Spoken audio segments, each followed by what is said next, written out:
ഇന്നത്തെ നമ്മുടെ video simple ആയിട്ടുള്ളൊരു വൻപയർ മെഴുക്ക് പുരട്ടിയാണ്. വൻപയർ വെച്ചിട്ടുള്ള കറി അതുപോലെ നമ്മൾ ഉപ്പേരിയൊക്കെ ഉണ്ടാക്കാറുണ്ട്. ഇത് വളരെ സിമ്പിളാണ്, എന്നാൽ നല്ല ടേസ്റ്റിയാണ്. കുരുമുളകൊക്കെ ചേർത്തിട്ടാണ് നമ്മൾ ഉണ്ടാക്കുന്നത്. അപ്പോൾ അതെങ്ങനെ ഉണ്ടാക്കുക നോക്കാം. ഞാനിവിടെ മെഷറിംഗ് കപ്പിന് 1 കപ്പ് വൻപയർ എടുത്തിട്ടുണ്ട്. ഓവർനൈറ്റ് കുതിർത്ത് വെച്ചതാണ്. അതിൻ്റെ ആവശ്യമൊന്നുമില്ല, പക്ഷേ കുതിർത്ത് വെച്ച് കഴുകി വൃത്തിയാക്കിയതാണ്. ഇനി അത് നമുക്ക് കുക്കറിലിട്ടിട്ട് വേവിക്കാം. പെട്ടെന്ന് തന്നെ വേവും. സാധാരണ ഇപ്പോൾ കടലൊന്നും വേവുന്ന അത്ര സമയം എടുക്കുന്നില്ല, പെട്ടെന്ന് തന്നെ ആവും. ഒരു 2 വിസിലൊക്കെ കൊടുക്കുമ്പോൾ തന്നെ ആവും. അപ്പോൾ അത് കുക്കറിലേക്ക് ഇട്ടു. അതിൻ്റെ കൂടെ ഒപ്പത്തിന് തന്നെ വെള്ളം ഒഴിച്ചു. വൻപയറിൻ്റെ ഒപ്പം നിൽക്കത്തക്ക രീതിയിൽ വെള്ളം ഒഴിച്ചിട്ടുണ്ട്. ഇതിലേക്ക് ആവശ്യമായിട്ടുള്ള ഉപ്പ് നമ്മൾ ഈ സമയത്ത് തന്നെ ഇട്ട് കൊടുക്കുകയാണ്. എന്നാലേ അതിലേക്ക് ഉപ്പ് കറക്റ്റായിട്ട് പിടിക്കുകയുള്ളൂ. ഒരു 2 വിസിലൊക്കെ വരുമ്പോൾ ഓരോരുത്തരുടെയും കുക്കറിനനുസരിച്ച് വ്യത്യാസം ഉണ്ടാവും. അപ്പോൾ അതവിടെ ആയിക്കൊണ്ടിരിക്കുന്ന സമയത്ത് ഞാൻ ഒരു ചട്ടി വെച്ചിട്ടുണ്ട്. അതിലേക്ക് 1 ടേബിൾ സ്പൂൺ 1.5 ടേബിൾ സ്പൂണൊക്കെ വെളിച്ചെണ്ണ ഒഴിച്ചിട്ടുണ്ട്. അതിലേക്ക് ഒരു 1/4 ടീസ്പൂൺ കടുക് ഇട്ട് കൊടുത്തു.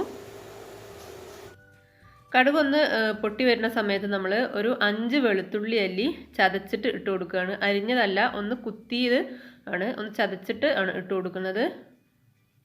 ഫ്ലെയിം ലോ ആക്കി വെക്കുക. ഇതിപ്പോൾ മൺചട്ടി ആയതുകൊണ്ടാണ് ഇങ്ങനെ പുക വരുന്നത്. അതുപോലെ ഒരു 5 ചുവന്നുള്ളി അല്ലിയും കൂടി ഇട്ട് കൊടുക്കുക. ലോ ഫ്ലെയിമിലിട്ടിട്ട് നമ്മളൊന്ന് ഇളക്കി കൊടുക്കുക. ഒരു നല്ല സ്മെല്ല് വരണം. ആ സമയത്താണ് നമ്മൾ ബാക്കി കാര്യങ്ങൾ ചെയ്യേണ്ടത്.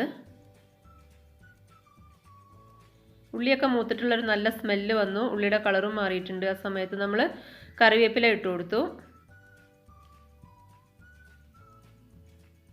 ഇനി ഇതിലേക്ക് നമ്മൾ ഇട്ട് കൊടുക്കുന്നത് വറ്റൽമുളകാണ്. 2 എണ്ണമൊക്കെ വേണമെങ്കിൽ ഇട്ട് കൊടുക്കാം. ഞാൻ 1 എണ്ണ ഇട്ടിട്ടുള്ളൂ. ഇനി ഇതിലേക്ക് 1 ടീസ്പൂൺ നിറയെ ചതച്ച മുളക് ഇട്ട് കൊടുക്കുന്നുണ്ട്. ചതച്ച മുളക് അല്ലെങ്കിൽ ഇടിച്ച മുളക് കൊണ്ട് വാങ്ങിക്കാൻ കിട്ടും. നമ്മൾ ഉണക്കമുളക് മിക്സിയിലിട്ടിട്ട് ഒന്ന് ജസ്റ്റ് ഒന്ന് ക്രഷ് ചെയ്തിട്ട് ഇട്ടാൽ മതി. ഞാനിപ്പോൾ അങ്ങനെയാണ് ഇട്ടത്. അതുപോലെ 1/2 ടീസ്പൂൺ കുരുമുളക് പൊടി ഇട്ടു. കുരുമുളകൊക്കെ 1 ടീസ്പൂൺ വേണമെങ്കിൽ ഇടാം. അപ്പോഴും നല്ല ടേസ്റ്റ് തന്നെയാണ്. ഇഷ്ടമുള്ളവർക്ക്, എരിവ് ഇഷ്ടമുള്ളവർക്ക് അങ്ങനെ ഇടാം. എന്നിട്ട് ജസ്റ്റ് ഇത് അതുപോലെ ഒന്ന് മിക്സ് ചെയ്ത് കൊടുക്കുക. കരിഞ്ഞു പോവാതെ നോക്കണം. ഇനി അതിലേക്ക് നമ്മൾ റെഡിയാക്കി വെച്ചിട്ടുള്ള പയർ വേവിച്ച് വെച്ചിട്ടുള്ളത് ആ വെള്ളത്തോടെ തന്നെ ഒഴിച്ചു കൊടുക്കുക. ചിലപ്പോൾ വെള്ളം ഉണ്ടാവും ചില കുക്കറിൽ വെള്ളം കുറച്ച് വറ്റി കാണും. എന്തുതന്നെ ആയാലും ആ വെള്ളത്തോടെ തന്നെ ഒഴിച്ചു കൊടുക്കുക. എന്നിട്ട് ഇതാ ഇതുപോലെ ലോ ഫ്ലെയിമിലിട്ടിട്ട് ആ വെള്ളം ഒന്ന് വറ്റിച്ച് ഇങ്ങനെ മിക്സ് ചെയ്തെടുക്കുക. ഹൈ ഫ്ലെയിമിലിട്ടിട്ട് ചെയ്യരുത്. ലോ ഫ്ലെയിമിൽ തന്നെ ഇട്ടിട്ട് തുറന്ന് വെച്ചിട്ട് വെള്ളം ഒന്ന് വറ്റിച്ച് ഇതുപോലെ മിക്സ് ചെയ്തെടുക്കുക. അതോടുകൂടി നമ്മുടെ പരിപാടി കഴിഞ്ഞു. വൻപയർ മെഴുക്ക് പുരട്ടി റെഡിയായി. നല്ല ടേസ്റ്റിയാണ് കേട്ടോ. കഞ്ഞീൻ്റെ കൂടെയാണ് ഏറ്റവും നല്ല കോമ്പിനേഷൻ. ചോറിൻ്റെ കൂടെയാലും അടിപൊളിയാണ്. അപ്പോൾ ട്രൈ ചെയ്ത് നോക്കുക. വീഡിയോ ഇഷ്ടമായി കഴിഞ്ഞാൽ ഒന്ന് ലൈക്ക് ചെയ്യാനും കമൻറ്റ് ചെയ്യാനും ചാനൽ ഒന്ന് സബ്സ്ക്രൈബ് ചെയ്യാനും മറക്കരുത്. താങ്ക്